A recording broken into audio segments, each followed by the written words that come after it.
pertains to extremities, chest, abdomen, all in rather stable condition. We activated certain resources that we have. This is unfortunately things that we train for, although do not expect to occur, but we were prepared and activated certain resources. We in total received 6 patients. All 6 were in stable condition upon arrival. 3 of them did go to the operating room and have since been out of the operating room. All 6 of them today are in stable condition, one which is in fair condition given a serious injury. We do feel that all will make a full recovery. 2 of them are possibly going home today, which we're extremely proud of. Overall, like I said, unfortunately we do have to prepare for these sort of events, and I can't speak enough for the team that's here and the team that's not here. Our community, especially our medical community, is extremely close. Everything from our law enforcement, our EMTs, firefighters, FSU, is a really big part of this hospital, and so that relationship, as well as the relationship between our nurses, our techs, our doctors, really is why things here went very smoothly, and I am extremely proud of all of them. We will open up for some questions. Otherwise, that's it. I had a question, Marcus, yes, knows of News Nation. In your line of business, time is everything. Can you talk about the work of the EMS responders getting patients to you quickly, and then can you, in any sort of way, lay out what happens when you receive a sort of I don't know if you're going to call it a mass incident, but some sort of influx of patients from one area, how that works? Yes, we have systems in place, so we are communicating right away with law enforcement and EMS. The biggest part of this is you don't know how many patients you're going to receive, so we are prepared to activate as many resources as we need. That's why you see so many surgeons up here today, because they all came immediately to help. We have a trauma surgeon that mostly does breast surgery now. We have a trauma surgeon that does mostly colorectal, but they all responded. But yeah, the hardest part of it all is you don't know how many patients you're going to get. Dr. Howard, can you talk with respect to patient confidentiality about the types of injuries that you were able to treat? I mean, you have a variety of different surgeons up here from a variety of different disciplines. So what kind of injuries were you faced with? Yeah, so Dr. Ramsey, if you want to give a little more detail on that.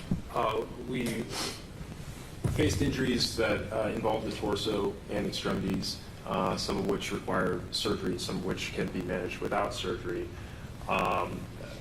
The response was very fast, and the patients were relatively stable, so we were able to successfully treat all of the injuries, which involved abdominal surgical procedures and also facial surgery. Were you are you able to tell us ages of any of the victims, any sort of demographic information? No, sorry, we can't give you any of the specific age details or details related to the patients. Were any of you able to talk to any of the patients and describe their attitude coming in? Obviously, they're shock and trauma, so what was that like? Yeah, so they were all, and I've said this on other interviews, very, very brave. There's the moment of shock, but all were able to talk to us, kind of give us, how they're feeling, where they're feeling pain. But all of them were very clear-minded, able to converse with us. Trying to get some clarity on the number. You said 6 total victims treated here. Does that include the suspect, or is he treated elsewhere? And were all of these gunshot victims? Yeah, so 6 patients, that's all I can tell you. Were they all gunshot victims? Yes. Doctor, can you clarify when you say fair and stable, is one worse than the other at this time? So one we'll say is fair, mostly because of some of the symptoms related to the seriousness of their injury, but still should make a full recovery. We keep hearing from students on campus that this has shattered their sense of safety and security. I'm wondering how you guys are doing after you've gone through what you went through. And also, I was here in 2014 for the mass shooting then. I'm wondering if any of you were here as well, and what that's like to go through several mass shootings. Dr. Blank? I was, it was, obviously a little more of a limited situation, but I think, unfortunately, traumatic violence is something that goes on, whether it's a few over the course of a weekend versus many compressed into a couple of hours. Obviously, this gets a lot more attention than the injuries and the gunshots that happen on any given weekend in any given community. So I think it's it's something, unfortunately, you don't ever want to be inured to. But I think that we were very lucky.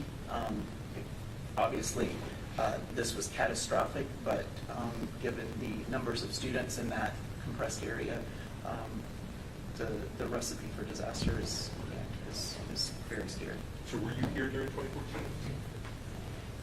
In 2014, one of the students, all the students survived, but one did have lasting paraplegia. When you say all of the patients are expected to make full recovery, will I have lasting issues like that? Again, I won't give any specifics at this time. I would say comparably, I expect all 6 to make full recoveries. The two deceased, did they make it here at all? Was there any chance to, or was that an issue on just that No, location? we received 6 patients. What is the condition of the shooter? The condition of the shooter right now? We have no comment on any sort of related to the shooter. Yeah, we have 6 patients here. So that's the clarification, you can't say that you, Correct. and you can't say that they're students or not. Correct. So you have 6 victims here of a mass shooting. How does it work with them being treated? Are they on the, say for instance, they don't have insurance, the victims, are they on the hook? Do they have to pay, or does the state pay, or how's that work? Treat every patient the same. All of that is handled separate from what we do. So, yeah, again, we don't check insurance cards. As far as the injuries are concerned and the caliber of weapon used, could you get into those details at all? Were there multiple types of calibers? I only say this because there was an eyewitness who told me they believe they heard 2 different types of guns used by the gunman. Yeah, I don't have any specific information on The that. patient was in fair condition. Is that the one who required facial surgery? Or did you say? I can't speak to that, sorry. Is there a patient that required facial surgery? Yes. What would you say you learned from that event? Because you guys, I think every time something happens, I'm sure you guys regroup, talk about it, and then, try to implement, God forbid it happens again. What was this like for you guys? I'll say our system worked. We at least do 1 simulation a year. Again, we were prepared. We always like to say we learned something from every sort of interaction and any sort of event. So, but if anything, I'm just proud of everybody. I think what speaks to it is the relationship we have with our entire staff, with our hospital, and just, the importance of continuing to practice. 1 simulation a year, is that table exercises, or do you have people wheeled We in do a and- full event, full event. What are the differences or similarities between reality and exercise? Well, you can never replicate what just happened yesterday without living it. But we have all staff respond to it, everything from our blood bank to other personnel that are in other parts of the hospital, our administration. Everybody is involved in those simulations. But again, it doesn't complete. You don't get that anxiety, that the stress that you do with the real event. Doctor, when you talk about injuries to the face and the torso, how fortunate are some of these victims to be able to walk away and make a full recovery?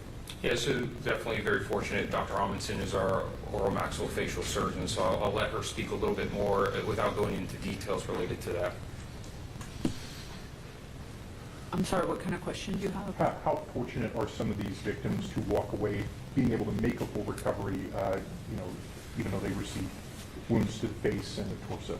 Yeah, fortunate. I mean, we treat a lot of these types of injuries here, actually, ballistic injuries in particular. And so the course is generally protracted, several months, but we always return them to full function at the end. Got time for 2 more questions, and let them get back to work. Members of the community, is there do they want to help? Is there blood that's needed, or just how can they try to help themselves? No, I'd say at this point, the best thing for the community is, just support each other.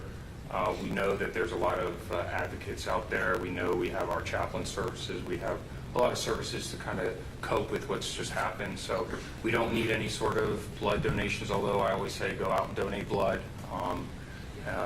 But yeah, no, nothing like that. Did the location of the hospital being so close to the university kind of, the time thing we all know is the most important, right? I mean, the people on the ground probably got them to this stage. You guys think of that, all of it worked probably to your advantage by acting.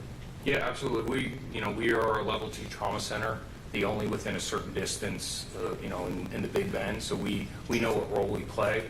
Thankfully, we are towards the center of Tallahassee, very close to the university. So it definitely helps in situations like this. Dr. Howard, excuse me, just Dr. Howard, can we let everybody go down the line and see if there's anything we've left out that needs to be provided in instruction before we finish? Comments I from don't anyone? have any additional comments. What is the cause of death of people that pass away? The one?